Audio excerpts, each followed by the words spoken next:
Hello and welcome to the Shoe Dares Wins podcast. And my guest today is Jo. Welcome to the show.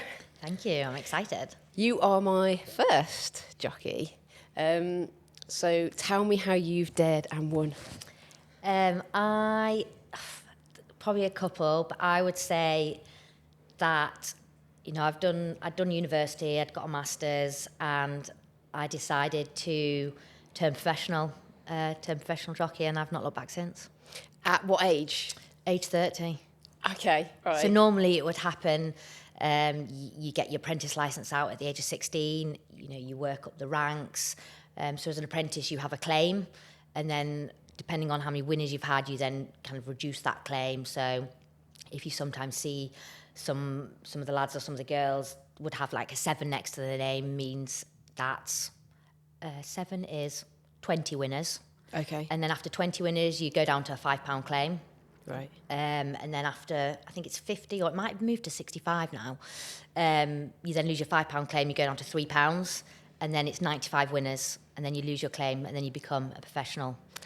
So is that related to the weight in the saddle? Yes. So obviously you've got a weight stated for the horse to carry. Okay. So if you put an apprentice on that have that claim, you then have £7 off it, £5 off it, £3 off it. So it's a little bit like a golf handicap? Yes, right, probably okay. a little bit like that, yeah. Okay. It's kind of taking off for an experience as such. And then obviously once you've had those 95 winners, you then become a professional. So I think it gets to the age of, I think it's 26 maybe, and then you become a professional claimer if you still have that claim. Okay. And then, so I obviously came into it a lot later in life because I did the whole university, did the masters in sports nutrition, and then it wasn't until kind of COVID came that amateurs couldn't ride. So obviously I was riding as an amateur at that time. Quite a number of years before that, I broke my back, which, whether you want to go back down... let's go down that route. We'll go down that route. Obviously, I broke my back in 2016, I think it was. And at that point, I was a bit like, maybe I should turn professional, just stick to the flat now. And whether I got talked out of it, I don't know, whether I thought, am I better being the bigger fish in the smaller pond on the amateur circuit, or do I go the small fish in the big pond on the professional circuit? And I think I talked myself out of it, probably lacking self-confidence. I can go out and speak to anybody, chat away to anybody, but probably confidence in myself to think I was good enough to do it. Right. So I carried on being an amateur, riding on the flat. I didn't ride over jumps anymore after I did my back. And it wasn't until kind of COVID came that amateurs couldn't ride. And I thought, well, what do I do now? I'm doing all this hard work at home and whatnot, that I thought, fuck it. So amateurs couldn't ride during COVID. How come? That was just the rule with anything, though, wasn't it? I think, Right, it had to be a profession. Yeah, you had to be a professional to be able to ride. But in any sport, I think amateurs couldn't do anything. Right. So that was like a turning point of if you're going to do it now. And one of the other girls in the yard, she's an amateur, a bit older than I am, and she said, Johnny, you'd be stupid not to turn. You've got a lot of wins under your belt. You have got experience. Why don't you try it? So I was like, so I went to my uncle and my granddad who train, and I said, this is what I want to do. And they were like, yeah, I think you should. Perfect. I'm thinking, God, why did you say that 5 years ago? So there was no... Yeah. That's kind of nice, though, because then it's your decision. Yes, definitely. And would I have been able to cope with it 5 years ago? I'm probably not, I probably used to get upset when I used to get a bollocking, whereas now I'm like, right, okay, yeah, no worries. So maybe I'm a bit more maturer coming into it, that I'm a lot better at probably dealing with pressure, outside expectations, and so hindsight. Is there a family pressure? So you're from a background of your granddad's trainer, is that right? Yeah. My uncle and granddad obviously joint on the licence, yeah. Right, okay. Come up through a family of racing. My mum used to ride pointing. Oh, nice. And fences, and my dad trained pointers, and that's who I used to ride for. My cousin was a very good point jockey. My uncle, who trains, he was a good point jockey. So that's all. That's what I grew up. Yeah, pressure, but not too much pressure. It wasn't like you have to do this or anything like that. Yeah. My parents were very much do the best you can in school and get a degree, because then you've always got something to fall back on if that is then what you decide to do. Yeah. So never when I was younger did I think I'm going to be a professional jockey. Never.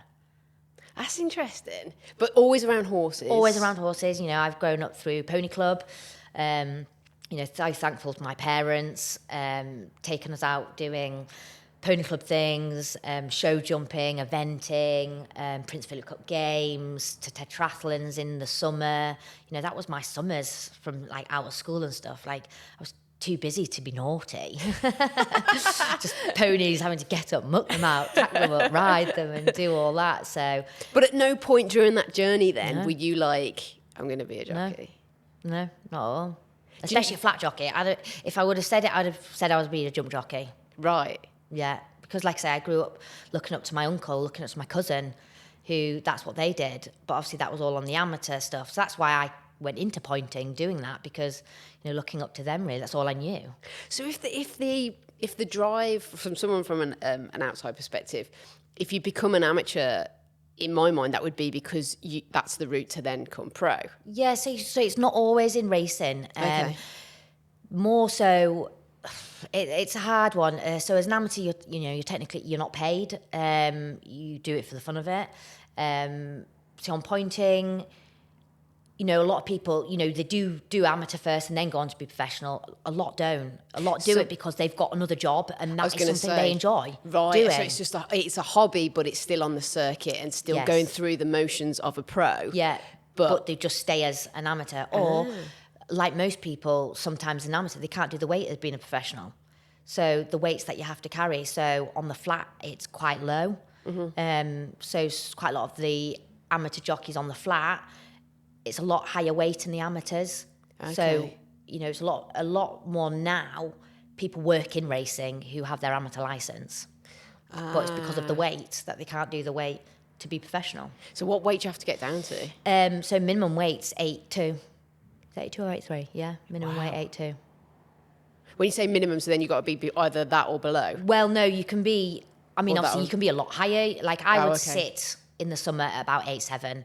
So minimum weight, that's always the bottom horse in the race. Okay. Not always, sorry, it's depending on the grade of the race, but quite a lot of big handicaps. You will have a lot of runners and there will be some bottom weight horses, you know, slipping in at the bottom there. So, you know, you won't always have bottom weight or anything. And, you know, not everyone can do bottom weight. So, again, like, because we're self-employed, you have to just do the weights that you can do, if that makes sense. But you'll always push to do less. You know, you know, another pound or two, sweat in the bath, easy. That's another 160 quid, do you know what I mean? Did your degree, because you did sports science and then you did sports nutrition, was that always your aim to kind of go into the world that you're in but use that knowledge? Good question. I think I went to university to do that because I enjoyed it. Okay. I love sport. You know, I was at school. I did with all the teams. I think me and my sisters, there's about just over a year apart from us, and we actually went to school in York, and it was a Quaker school. And it was all about the taking part that counts until kind of the Masons arrived, and it wasn't about the taking part, it was about the winning. So we brought a massive competitive edge to it. So, you know, through netball, hockey, everything, like we were just so competitive.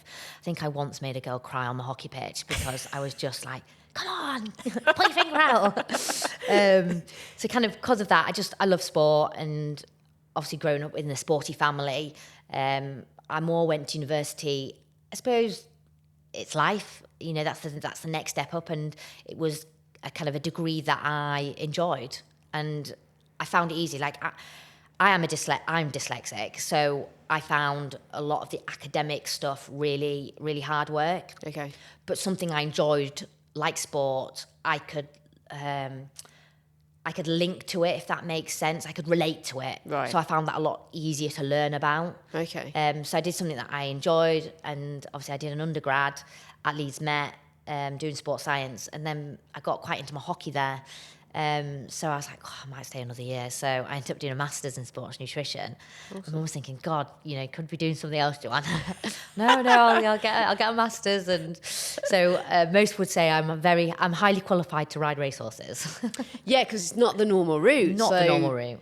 So COVID hits. Yeah. But let's go back to you're actually, so you're riding amateur. Yeah. There's a lot at stake here because you are riding effectively for fun. Yeah. We were talking previously just before the podcast about how, like, I guess most sports, like it's not very well paid when you start out. So you're riding amateur. The stakes are high physically. Yeah, you're still obviously putting yourself at risk, especially over the jumps. So obviously I rode a lot of pointing. And yeah, in 2016, I took a fall at Herwith Point to Point, which is Hutton Rugby, just up the A19. And my horse just fell on landing and it got up, ran away. And I was just lying on the floor, concussed. I don't remember any of it. I thought it happened a circuit earlier, but I think my mum and my cousin were running across the track.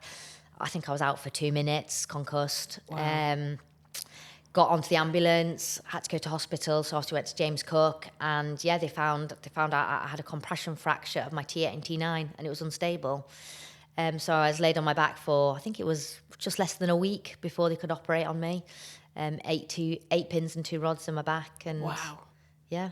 And I so badly want to say you've got to get back on the horse. Yeah.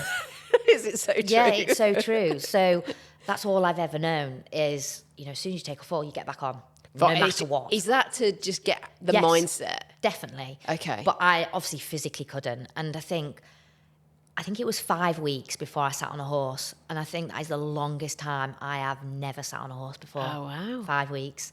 So obviously I had the operation, went back home, and I was like, I'm just going to get back on. And I was like, no, I can't. Yeah, it was 5 weeks, and I sat on my horse, and I could only walk and canter because the trotting from the ricochet down my back, I was in pain.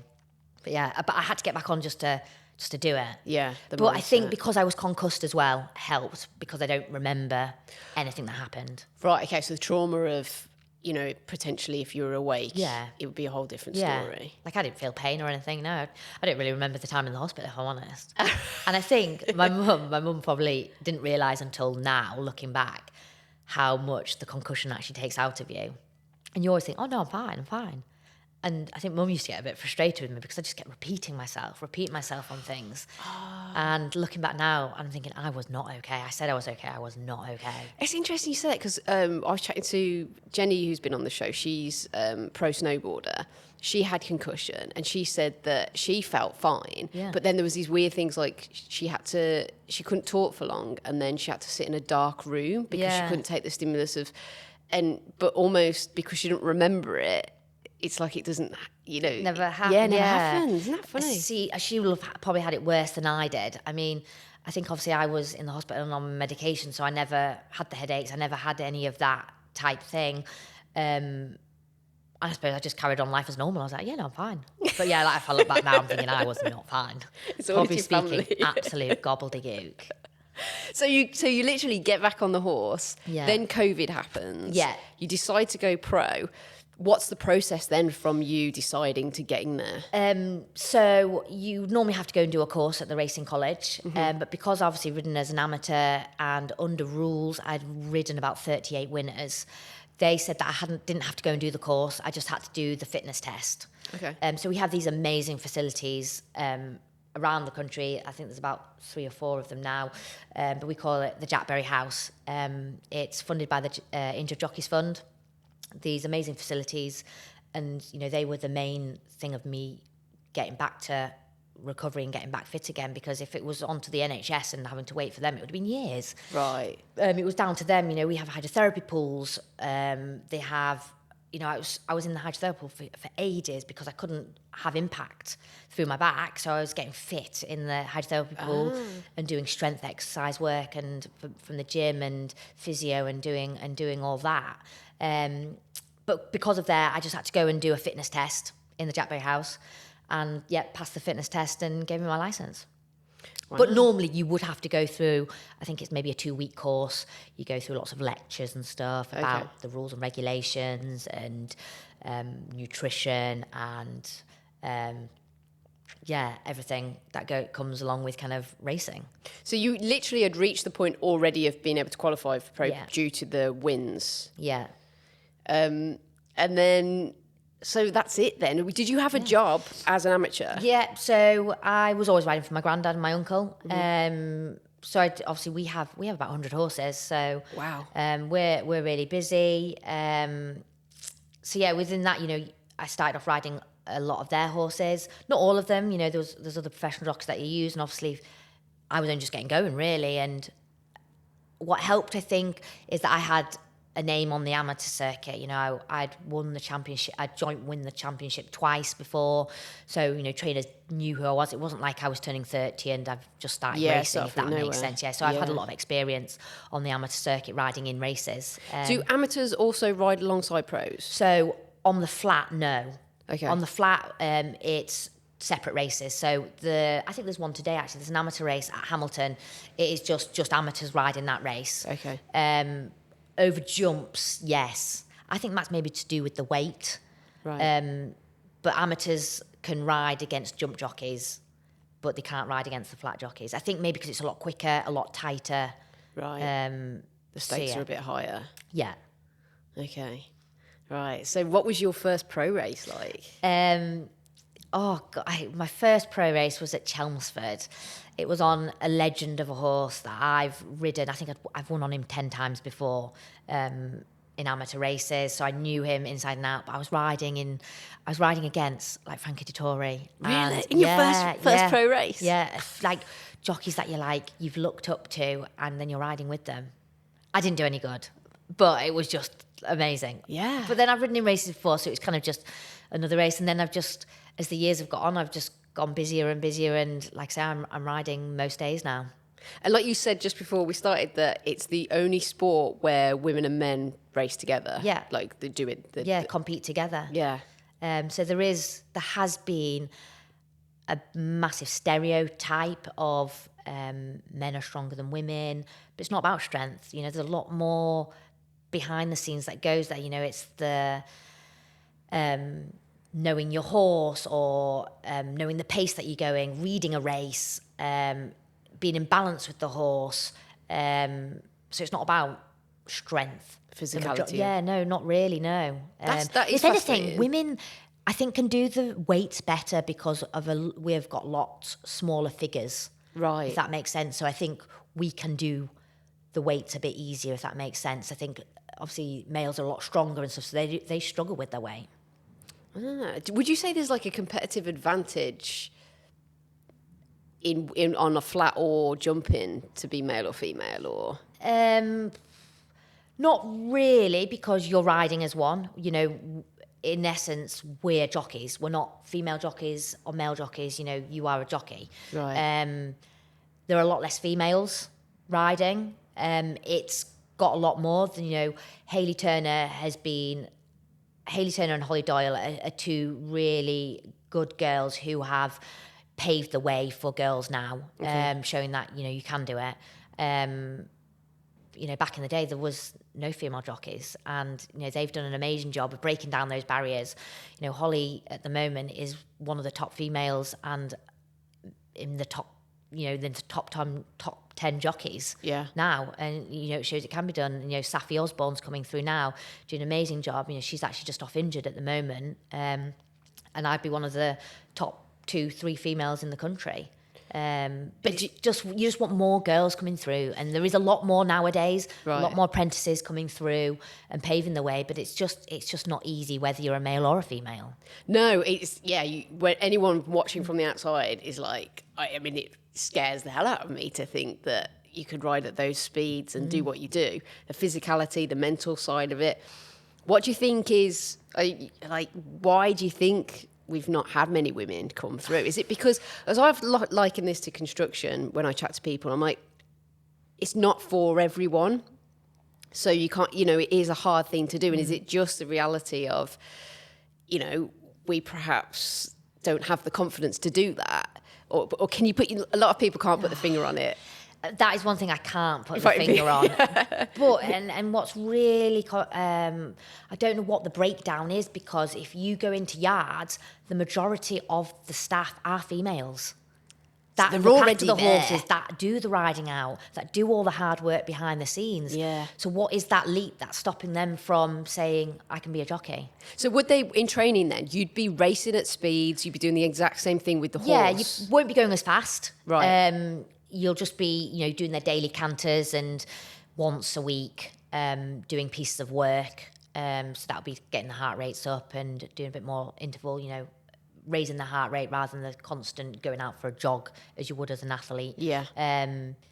But yeah, no, it's the majority of people riding out are females. So what is stopping them from, is it that it is a male orientated sport, as in there's, you look on the race card, the majority is males. Yeah. Is it I don't know. It's a hard one. I think it's just a natural thing that's happened with most sports, isn't it? Yes. It's just something that you've not seen, therefore you don't know. Yeah, and I think that's changing that. Like the rugby's Definitely. literally just happened, the women's football. Yeah. I think it's just opened the floodgates now. So it's going, hold on a minute, like Yeah. this is something that we can do. Like you say, Definitely. they're already in the industry. Exactly. They're already in the industry. And like I say, Hayley and Holly have both done amazing jobs of breaking down those barriers. And it's not about strength. It's, they are strong. They are strong as well. Women aren't weaker than males, It's about the horse that you're riding as well. But being not in unison, that sounds a bit lame, do you know what I mean? But knowing your horse and, a lot of the times I will go to the races and I won't have ridden the horse that I'm riding. I was going to ask you about this. I'm fascinated. So do you don't get to pick? Do you get picked to go on a horse? Yeah, so I have an agent who will know I'm at a certain meeting and then obviously try and pick up spares, or if someone is looking for a jockey, so he'll obviously put my name out there. And yeah, so there will be a lot of horses that I have never ridden before. I'll have never seen them until I am on their back. No way. And do you then have to do kind of like a research on? Yeah, so you'll look back at previous races and see how they ride or how they run, and you will also speak to a previous jockey who's ridden it. Just find out a little bit about it, if there's anything that you need to know. They might just say, "Oh, look, just watch it in the gates or the stalls. It might be a little bit quirky, or just so you're aware of it, or just watch it go into post, or just take it down steady, but in the race, yeah, That's it. So do you ever get to like ride a horse that you have like a really good relationship with? Yeah, so obviously we've got 100 horses in the yard. There's a lot of horses that I would ride at home and also ride in the races. There's a horse called Sundad who has been really good for me this year. It's taken me to a lot bigger meets. I had a win on it at Ascot just before the Royal Ascot meet. I won on him down there. I then won on him at Epsom on the Derby Day over the 6 furlongs. I won on him there. And I was second on him the other day in the Air Silver Cup. So, he's got me to some bigger meets. Right. So as much as each year I'm progressing on the amount of winners that I've ridden, and, my aim is always to try and better last year. But this year, I'm on track to hopefully beating last year's total. But with it, I've won bigger races. So how do you get into the bigger races? How does that work? It's having the horse. Ah, okay. So, in the bigger races, all horses are attached to stables. Yeah. And they have their own jockeys that go in there. So it's, if your stable has a horse that is at that standard, we've got a lot of horses. They're not all your group races. So I won't be riding in group races. Majority of me, I'm at Redcar, York, and more localer meets. Until we have one that maybe comes out the woodwork and starts going up the handicap and like say, so it's always the horse gets. yeah, the horse gets you to that race.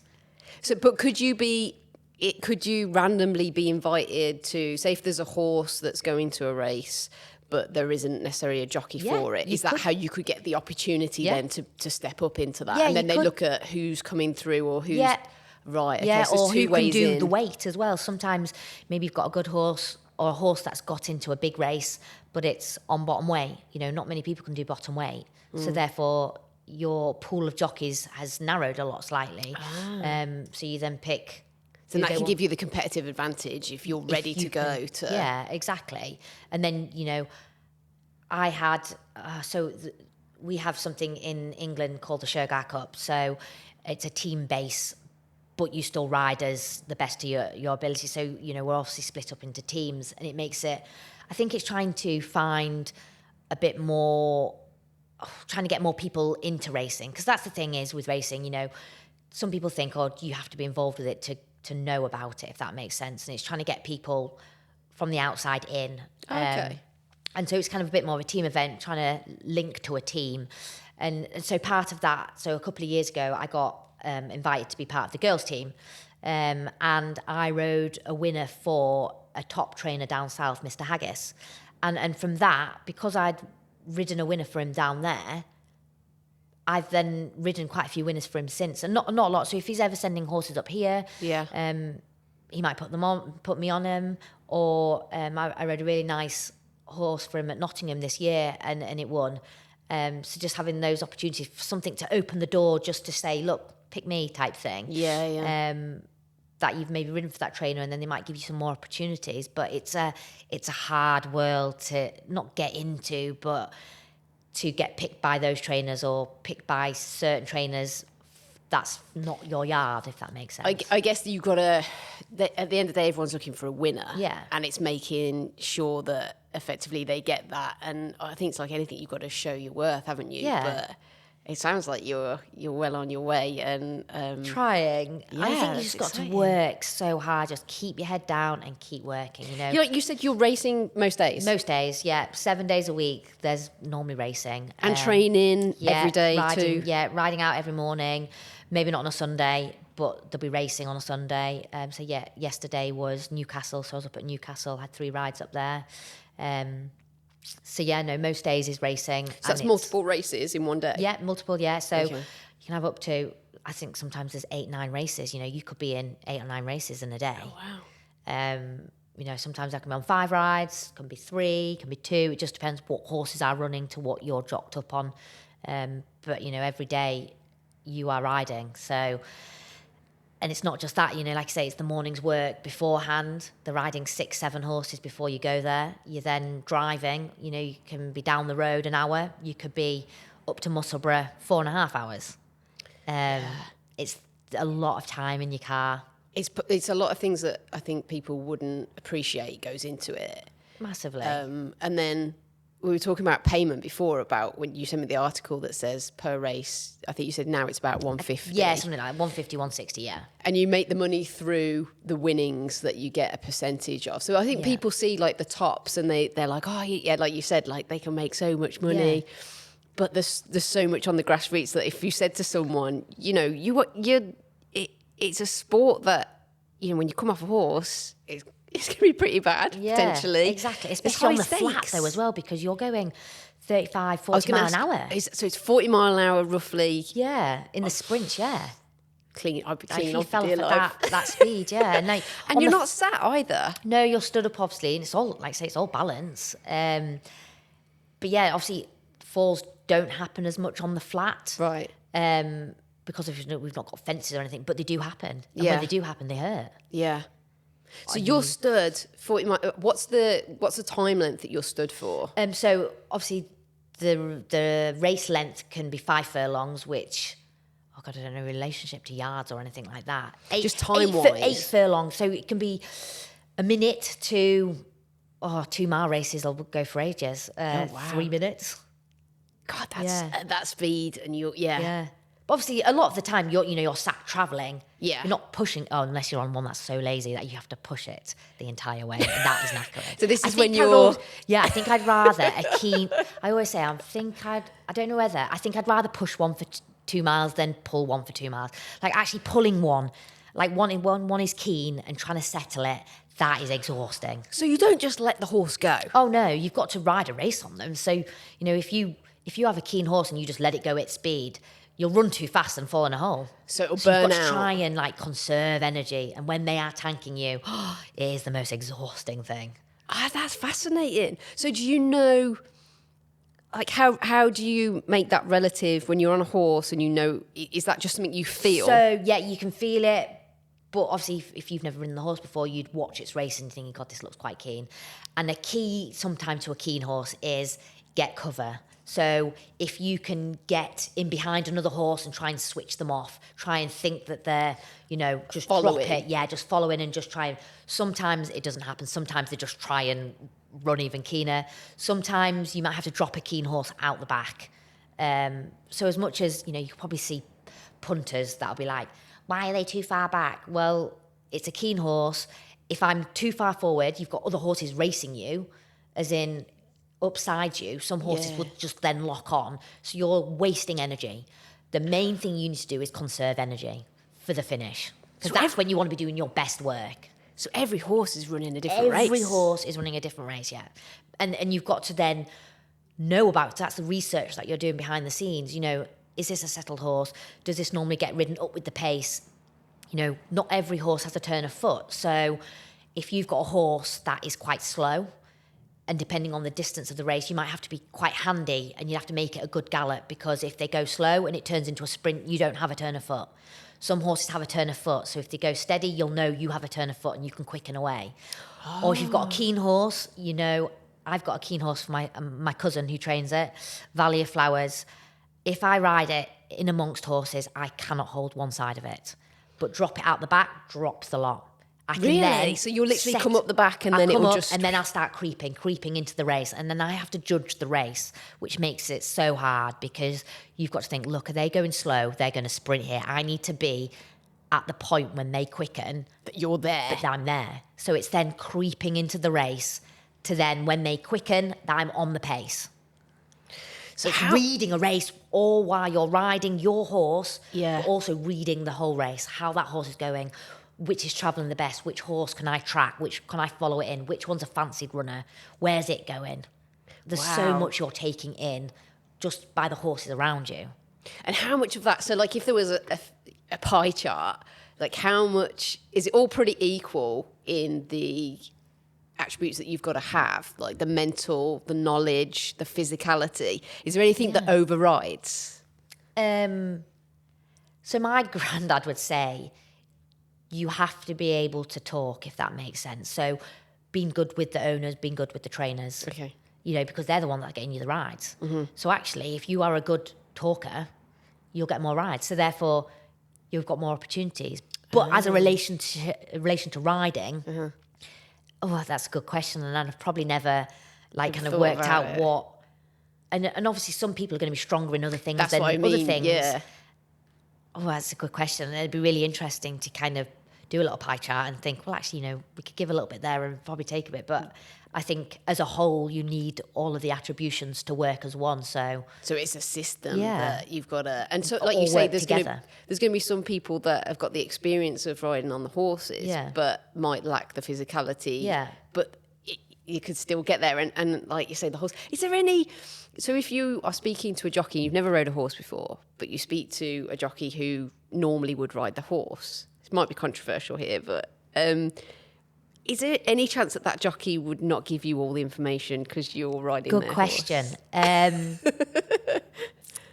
I think yes. Okay.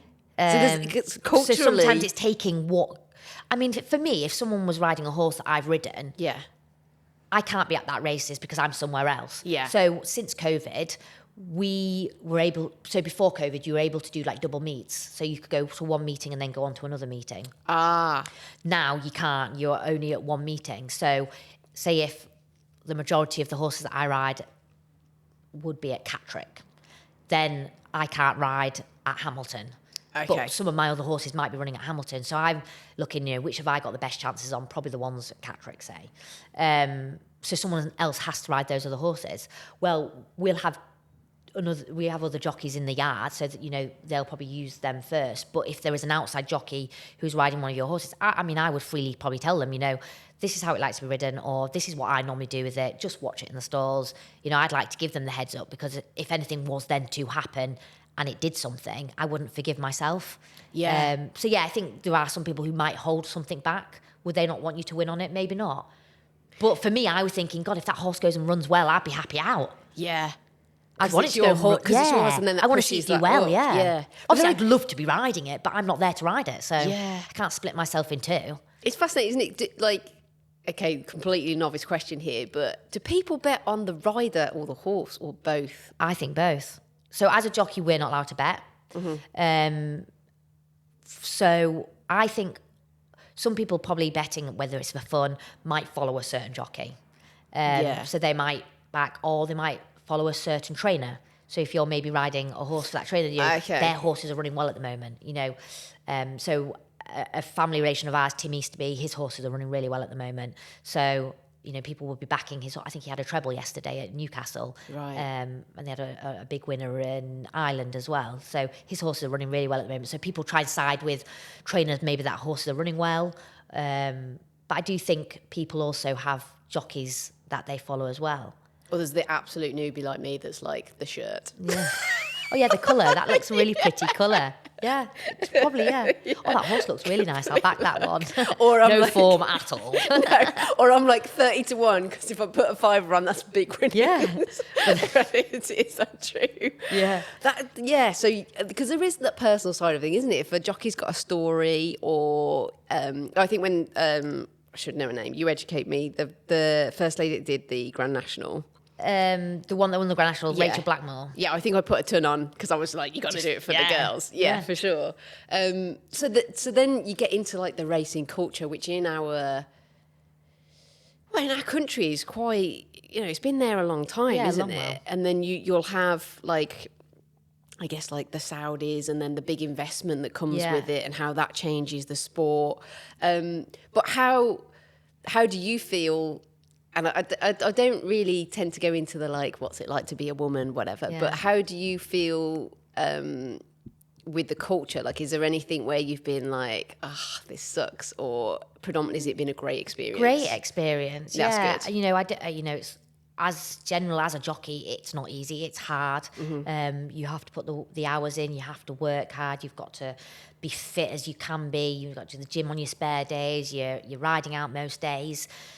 So I think it's one of those, if I feel like I am doing everything I possibly can do to get to the point to prove to people, how hard I can work, I think that's a massive thing in itself is, they're a hard worker and, they're doing what they can. So, I've never really had a problem with being a female in a man's world as such at the moment. Mm-hmm. I like to say, those barriers are breaking down and there's a lot more females coming through and there's a lot more female trainers as well, and doing that. So, it is getting better. There's still some way to go, but I do think it is getting better, but I've never had a negative experience. I think the nice thing about it is that it's not like you're just taking part, like your wins will show. Yeah. Like that's pretty much probably is that how you're ranked, is like, if you can win, you deserve a place, and that's exactly. It's pretty black and white. They have obviously leaderboards, so there's a season which it doesn't actually start when the flat season starts. It starts like a month or two in, and then there's obviously the season championship. But overall, you can work from say January the 1st to December, which I work on. That's my wins in the whole year. So that's including your all-weather winners in the winter as well as your winners in the summer as well. And does that rank you in the UK? Yeah, it does, yeah. Okay. It does. Which you're going up and up and up every year. Yeah, I think, I don't know if I looked at it not long ago, was I like 35th maybe? And I was the second. Holly's obviously a lot higher than I am, and then I was basically the second female in the country. But then that's out of all the jockeys, I'm trying to think how many jockeys there are. There's hundreds of us. So, it's a privilege really to be kind of on that, I say leaderboard. You wouldn't go and look at it and be like, oh, I'm moving up or whatever. Yeah, that's less important. Yeah. I would love to say I want to be a champion jockey, but I'm being realistic. That's never going to happen. I'm so grateful to my granddad and my uncle and a lot of the trainers that I ride for, but that's not the top horse. To be champion jockey and all that, you need to be riding in the big races. You need to be riding a lot of horses. So I feel like we're in not a different world up north. It's but I'm happy doing the best that I can for the trainers that I ride for. I'm riding most days up north, and I'm very busy, and I love it. I absolutely love it. It's what you wake up for. I'm knackered the majority of the time. It's long hours. It's a lot of time driving on your own, listening to podcasts. I mean, there's some journeys that I've driven home from racing. I'm thinking, I've not even turned the radio on. Like, I've been sat in silence, and I don't even know what I've been thinking about. Like, how have I even got home? Do you know when you just like kind of go into autopilot? Yeah. I think, what did I say? I averaged last year 50,000 miles on my car. That's a lot, yeah. Yeah. That's a lot of It's sitting. a lot of time driving. Yeah. And when you're on the start, ready to race, obviously there's a hell of a lot of prep that goes up to that. Yeah. And by what you talked about, there's just so many things that go into it that are running through your mind. What work do you do Beforehand? Yeah. So obviously I will, and this is what makes it hard for anything. We are declared on horses 2 days before, so you will only ever know really what you're riding for certain 2 days before. Okay. So in maybe the day of racing that day, you'll look at your rides. You'll obviously need to kind of work out what time you need to set off, what time you need to get to the races, but you will also look at the race as well. So say like yesterday I had 3 rides, and 2 for other trainers that I would ride for. So I'd look at my first horse, I will look where I'm drawn, I will also look through the other runners, and I will see where the pace is coming from. Is there quite a bit of pace? As in, are they going to go good gallop? Which of the horses, like what stall are they drawn in? So you've got to look at, of course, you've got to look at all the other horses. Yeah, all the other horses, where they're going to go. Like, is that one going to go forward? Where can I slot in? Where can I get a position? Right. So you're doing that for every single race, where I can, if you're on a horse that isn't very quick, and it's quite a slow galloper, are they going to go slow? So if they're going to go slow, which, it can always change at that split-second decision when you come out the stalls, but you can kind of get an idea from a race of the horses that are in there. Yeah. So I will look at a race and thinking, well, there's not much pace in this race. What I'm going to do is jump and go forward. So my aim is I'll jump and make the run in, because if they go slow, I won't be quick enough in the finish to quicken. But you can knacker them But out. I can knacker them out early by going a good gallop, by going a good even gallop. And how much of the research goes into the jockey? Like, does jockeys have styles? Yes, some trainers use certain jockeys because they go and do the hard work. They go and ride them out. They go and work them. So a lot of yards will have their own jockeys. Sometimes if that jockey is somewhere else and they've got another runner somewhere else, they will obviously look what jockeys are there, or they might have a certain preference of who they want to ride. So, the agents will put your name forward, but obviously in the end, it's the trainer that will choose who they want out of the spare list, if that makes sense. Right. So you've done the mental prep. Yeah. You're on the start line. Yeah. Like, is there anything going through your head, or is there just a game plan and you stick to the game plan? No, your game plan changes, because again, you can come out that stall and you're thinking, right, the stall next door to me is going to go forward and make the run in. I'll tuck in behind it. It misses the break. And then you're like, oh, so you nearly have to switch from plan A to C to D to F. Right. Just that split-second decision. And sometimes those split-second decisions are wrong. Mm-hmm. Or you think, you jump out the stalls and they're going a good gallop and you're thinking, oh, I might drop in here, I can't go any quicker. They slow it up. And then you're thinking, I'm in the wrong position here, but I can't do anything about it now. Oh, because you're trapped. Because I'm trapped. And that's what I think so many people who bet on racing, we can get abuse on Twitter and Instagram. Actually, I didn't think of that side of it. Right. So much. And they're like, what are you doing? You never gave that a ride. I'm thinking, what do you want me to do? Do you want me to physically bunny hop these horses that are in front of me? I'm surrounded by horses. What do you want me to do? Veer out and just... You can't. Yeah. You then, at that point, have to just sit and suffer and ride for luck. Hopefully, it all just opens up and you get a clear run. Brilliant. A lot of the time, you don't get a clear run. You're stuck in traffic as such. Yeah. And you can't... Yeah, so there's people that will do the research on the race and they'll think, right, from a gambling perspective, this is... Yeah. And God, the amount of abuse we get on Twitter. I mean, it's not that bad. I don't get it that badly, but I do. And again, saying that I turned professional a lot later in life. Back when I was younger, I think I rode in a hunter chase at Market Raisin, and I couldn't get my horse to go. I pushed it, and it flew home. But because the punter sees it's flown home, they're like, why didn't you make a move sooner? God, did you not see me pushing it the entire race? And the abuse you were getting online, honestly, I got so upset and thinking... But now I'm a lot mature and I'm thinking, you know what, mate, if you've had your £2.50 and you've lost it, more fool you. Do you know what I mean? Like, have you not seen me the entire that race, that I have pushed it the whole way to get to where I am? Yeah. And I just think they just see certain aspects and thinking, have you not seen the whole entire race there?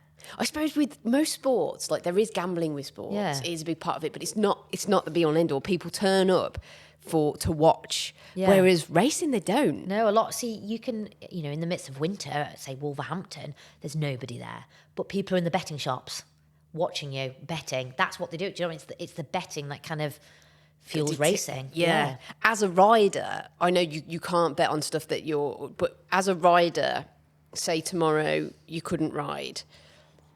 Would you ever bet on No, horsing? we can't bet.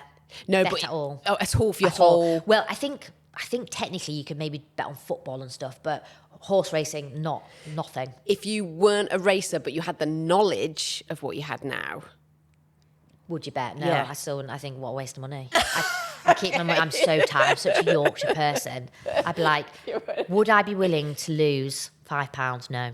Because I'd there's rather so be in my much that bank goes account. into it. Yeah. There's so many external factors. I mean, I think to be a proper gambler, you would have to analyse racing. It's, it's not just, that yard's running well, It's that amongst what ground the horse likes, what trip it's running at, how the jockey's riding, and basically the potential of the horse, if that makes sense. So you nearly have to analyse the horse over a period of time. And I know even there'd be then, a lot more goes in behind it if you were to be.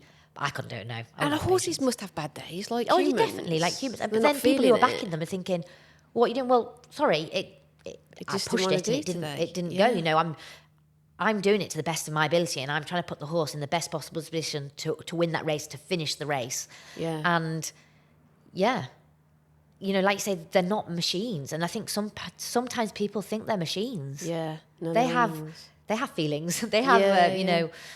we look after them in the yard. The racehorses get the most preferential treatment I could ever imagine. They get better life than we do. Yeah. They get fed all the time. They get doted on hand and foot all the time. Yeah. What's the thing that has kept you in racing through the hard times? Like, what is it about racing that Love of it. just the whole thing? Just the whole thing. I love it. Right. Riding a winner, just that thrill you get. And I do always think, when jockeys do retire, I think they always think, what do I do next? Where am I going to get that thrill? Sure. It's just something else. It's a buzz that you can't describe. You've ridden, especially if you know the horse and you've done all the work with it and you've seen it progress up the ranks, to then win on those big days at York or at Ascot or at Epsom, to get its head in front, and then, for the owners that own it and, seeing the smile on their faces, and, it is something else, kind of, that all that hard work is so worth it. It pays off. Yeah. And what key attributes do you think that, if there was someone in the stables and they were thinking about it, and perhaps they're an amateur or even someone that's not come through the system yet. Yeah. Is there anything that you would say would make you a good rider? A lot of it, I would say, you just have to work hard. You just have to prove that you have got that, work hard, keep your head down, keep busy. I would love to tell my 16-year-old self to have the self-confidence, believe in yourself. Right. Because that is probably what I didn't think I'd be good enough to do it. And I think looking back, I keep thinking, why did I not do it when I was younger? Why did I not do it? Maybe hindsight's a wonderful thing. Yeah. Maybe I wouldn't be as successful as I am now. Maybe I'd have been more successful. And I think you've not got to dwell on that. Mm-hmm. But I would say if someone's in the yard and they're thinking about it, maybe talk to somebody and see, what do I need to do? What do I have to do to make that next step? Or if you're thinking, I'd like to be a jockey, is, the National Racing College in Newmarket and in Doncaster, they've got some courses on. If you then don't want to go on to university or do anything, you can go and do a college course there and then get into a yard and then get involved in racing in that part and then maybe make your way up to being a jockey. Yeah, so But it's not easy. anything. It is not easy. Yeah, it's not. It's not easy, but I would never tell anyone not to try. Yeah, because it's given you so much. Yeah, it's given me, I am very lucky in the fact that, my granddad and my uncle and my family are from a racing background. I think that has helped majoritively to get to where I am now. But I am riding for a lot of other trainers and, I work hard. I've done a lot of early mornings, a lot of long hours up and down the country, riding up north the next day, down south the next day. You have to put that work in to get to get the results. And at 31, like most people would say, God, that's old to go pro. Yeah. But a jockey's life can go To whenever. I mean, a flat jockey, I think you can go a lot older. Obviously, you're not taking the falls that you are as a jump jockey. You could be 45, 50. Yeah, so actually, it's kind of like peak for... Massively. And it's one of those, it's hard, you get to a point where you're thinking, am I not getting the rise? And am I putting in a lot of hard work and not getting the results from it? Or has injury caused retirement? There's so many factors that you can say. It's not a certain age that you suddenly say, right, I'm stopping. There might be a fact that, you're not as busy as you used to be, or do you want to go out on top while you're still here rather than going back down the ranks? Does that make sense? Yeah. Or has injury stopped it that you're not able to ride anymore? Because it really, in essence, part of racing is inevitable that you will probably be injured. Yeah. More so as a jump jockey, but I'm a flat jockey. I've taken falls at home, left, right, and centre. I was going to say, even if you're not hurt in a race, training is equally as dangerous. Injury is dangerous. When was it? Was it 3 years ago? I took a fall on the gallops. Pigeons flew out, and that was it. Horse was gone underneath me, landed on my ankle funny. I had 5 rides that day, and I was like, this is really annoying. I got up, I kind of hobbled down the gallops, and then my granddad come up in the Jeep, picked me up, went to the office and just put ice on my ankle. I'm thinking, I need to go to the races. Like, I've got some really good chances today.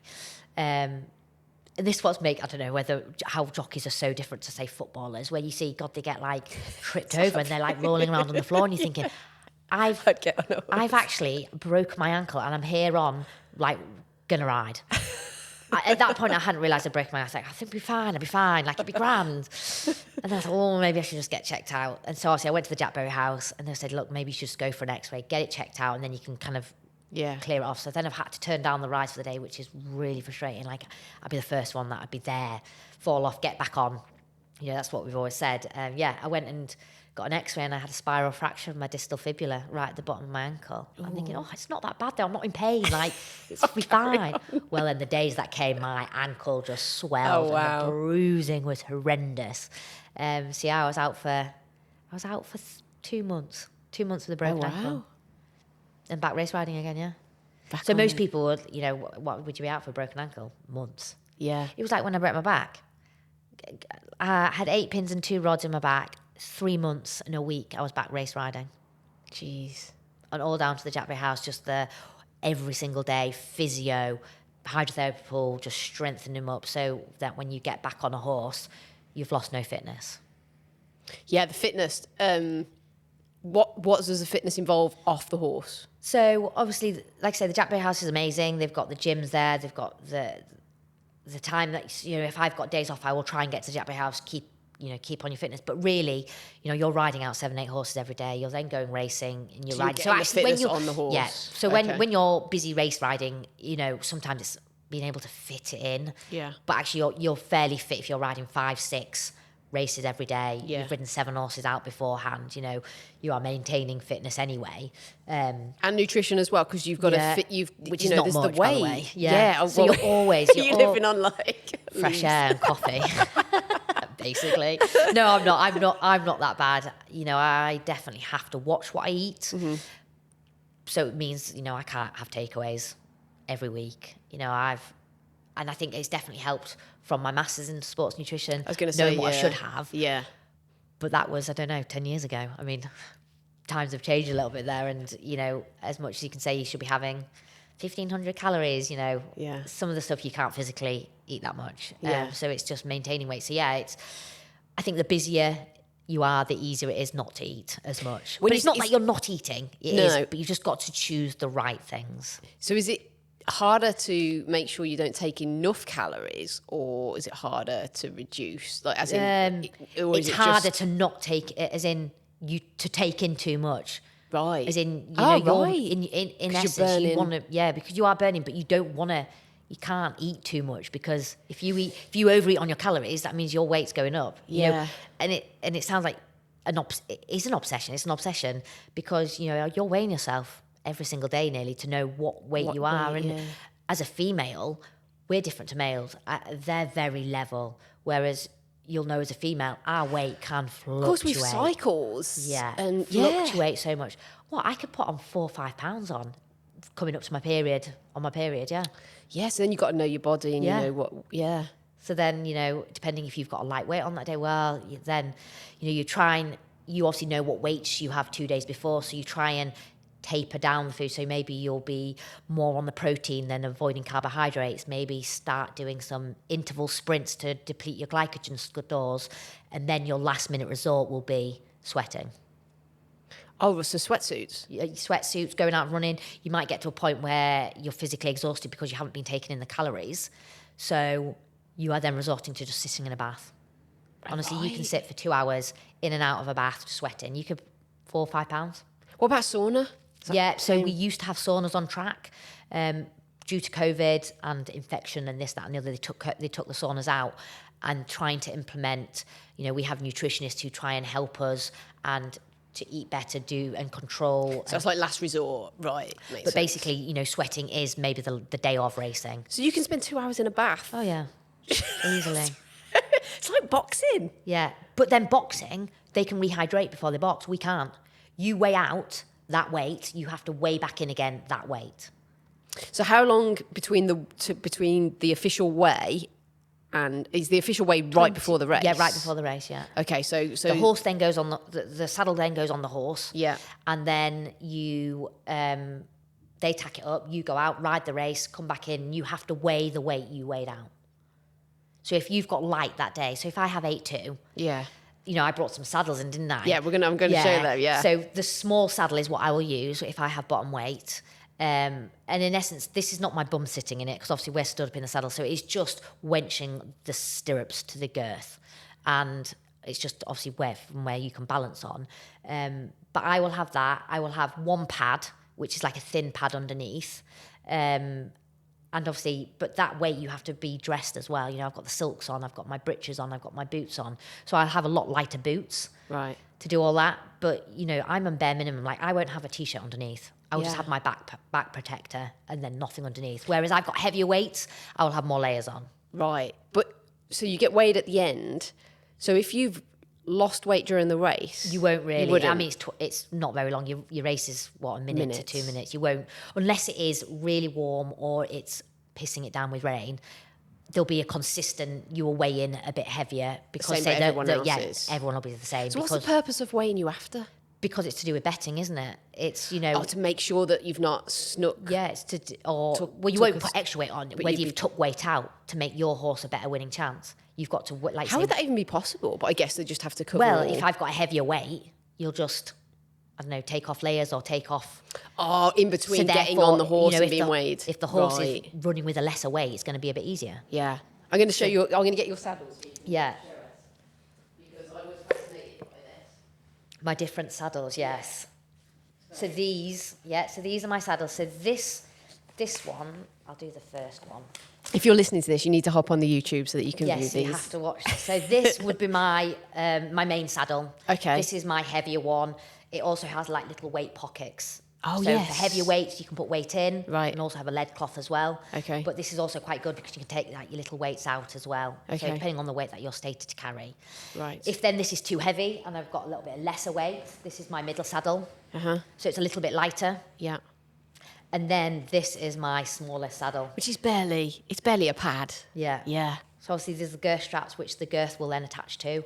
And so this is the stirrups that are basically attached to. I mean, feel it. It's not. Yeah. There's nothing. Oh my gosh. Compared to. I think my pants weigh heavier than that. Compared to and with the stirrups on as well. Yeah. Like, that's crazy. Yeah. And then that's my little bit heavier one. So the weight difference. Yeah, it's massive. Yeah. Oh my gosh. So you're not like, listen. I've only ever been on a handful of horses. If that's funny story. You're probably like, what the hell? But a friend of mine had a farm when we were younger, and she was like, oh, come ride horses. And I'd had horse riding lessons, but I wasn't particularly good. And the horse always just went off and ate. I was terrible. I was quite petrified, I think. Yeah. I think that's what it was. I was a bit of a fear, and I always got the fat horse that just wanted to eat. But she was like, come. And so we went to her farm, and she was like, oh, you know how to put a saddle on? I was like, yeah, of course I do. No. So anyway, I did the saddle up, and then we went out into a country road, and I just went. Slipped. Oh, because your girth wasn't tight enough. I was like hanging upside down on the horse, and she was like, novice. I think that was, other than that, and I did a trip with my nan, bless her, who was in her 70s, first time ever came on a horse in the Black Mountains in Wales. I think the Queen definitely rode until really 90. late, Yeah, really late. Yeah. And that's going back to my thing, is like the saddle was definitely A lot bigger than that, yeah. a lot So obviously bigger your than general that. purpose saddles, Yeah. you're not obviously weight restricted or anything like that. So obviously a lot bigger. Absolutely fascinating. And as much as you can say, oh, but my bum's obviously not sat in it. Well, you know, Yeah, So yeah. it's just to wench the kind of Yeah, the and to get stirrups to your stirrups on. And you sit much higher up, don't you, with Yeah. the stirrups like you quite are. short, yeah. Yeah. Yeah, and you're obviously just balance.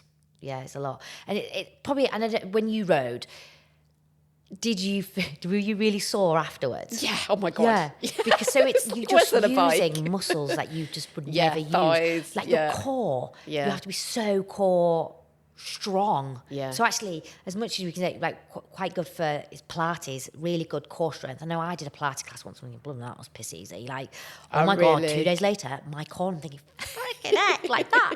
That gave me more, because I always think, you know, you've got to go to the gym, you've got to be like blowing, you've got to be sweating. Yeah. And I came out there thinking, well, I feel like I've not done anything. Oh my God, like say 2 days later, my core, and I was like, God, that really hurts.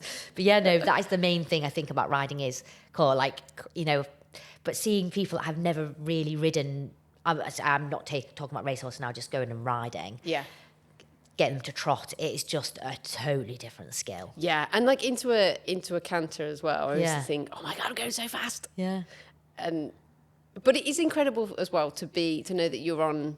It's a horse. It's an animal. It's a whole nother, it can do whatever it really wants. Yeah, yeah. You know, you have control of it through the bit and stuff, but really if it was going to go fuck off, it Yeah, could, you it do- could do. It could do what it wants. It's, I don't know how many ton animal it's. No, I'm not. And then much as people say, like, you're, you know, horse racing, you know, you're forcing them to do it. You're not forcing them to do it. They wouldn't do it if they didn't No, want to they do it. wanna You know, go, that's yeah. also what they're bred to do. That's all they know. Yeah, is to go. It's, yeah.